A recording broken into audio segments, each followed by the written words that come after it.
सुशांत सिंह राजपूत की हत्या केस में सबसे बड़ा संदिग्ध कौन है? पूरा देश जानता है, रिया चक्रवर्ती, लेकिन वो आज तक गिरफ्तार नहीं हुई। सुशांत सिंह राजपूत वाला मामला होने के बाद इंडस्ट्री के अंदर एक चीज़ फैली कि डिप्रेशन में थे सुशांत। डिप्रेशन हो गया था उनको। डिप्रेशन की स्टोरी बहुत तेज़ी से फैलाई गई थी। पर क्या आप जानते हैं इंडस्ट्री में जो लोग डिप्रेशन की दुकान चलाते हैं अक्सर वो भी कभी डिप्रेशन में रह चुके थे, और इस पर बहुत लंबी लिस्ट है, जिसमें हाल ही में कहा जा रहा है कि पता ये लगता है न्यूज़ मीडिया के माध्यम से कि दीपिका पादुकोण भी एक वक्त पर डिप्रेशन की मरीज रह चुकी थी। और बोला जाता है कि जब उनका ब्रेकअप रणबीर कपूर के साथ हुआ था तो एक वक्त ऐसा आया कि डिप्रेशन में चली गई थी दीपिका पादुकोण, और उनको ये चीज़ रियलाइज़ कब हुई जब वो एक फिल्म की शूटिंग कर रही थी, और शूटिंग करते करते वो बेहोश हो जाती हैं। जिसके बाद दावा ये हुआ कि दीपिका पादुकोण को हुआ क्या अचानक से। जब कहा जा रहा है कि उन्होंने चेकअप कराया, उनको पता लगा कि भैया उनके बॉडी में बहुत सारी चीज़ें हिली हुई हैं।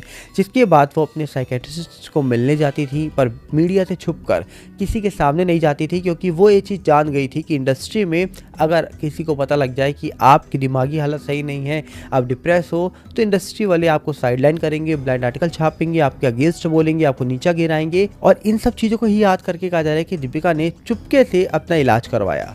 अब कहा जा रहा है कि दीपिका ने जब इलाज कराया तो दीपिका ने यह भी खुलासा करा कि बहुत सारे इंडस्ट्री में ऐसे लोग हैं जिनको ये चीज़ें फेस करनी पड़ती है, और जब मीडिया वालों को या फिर बॉलीवुड को पता लगता है तो वो उनको गिराना शुरू कर देते हैं। और आपको याद होगा इंडस्ट्री के अंदर एक ऐसा केस हो चुका है परवीन बॉबी का। परवीन बॉबी के साथ हुआ क्या था ये तो कोई नहीं जानता। कुछ लोग कहते हैं वो डिप्रेस थे, किसी ने बोला ड्रग्स ओवरडोज की वजह से डेथ हुई, किसी ने बोला उनका रिलेशन किसके साथ चल रहा था वो ना भूलें आप। 3 सवाल इस मामले में तो बहुत तेज़ी से उठे थे। ड्रग्स ओवरडोज की बातें हुई, डिप्रेशन की बातें हुई, और उनके रिलेशनशिप को लेकर बातें हुई। जिसके बाद कहा जा रहा है कि परवीन बॉबी केस होने के बाद सुशांत सिंह राजपूत वाला जब मामला हुआ था तो आपको याद है इंडस्ट्री के एक शख्स ने सुशांत को क्यों बोला था कि तुम परवीन बॉबी बन जाओगे, तुम्हारा जो हाल है वो परवीन बॉबी जैसा हो जाएगा। क्यों इंडस्ट्री के एक बड़े शख्स ने सुशांत को ये बात बोली थी, और ये खबर आप सर्च भी करोगे गूगल में तो आपको पता लग जाएगा कि ये वर्ड किसके थे, किसने बोला था कि सुशांत परवीन बॉबी जैसी हरकतें करने लग गया था। एक बार आप सर्च करिए, आपको नाम तुरंत ही सामने आएगा। और आपको बता दिया जाए एक वक्त ऐसा था जब रिया के गॉडफादर के नाम पर उनको जाना जाता था। उन्हीं के भाई है जिन्होंने बड़ा बयान दिया था।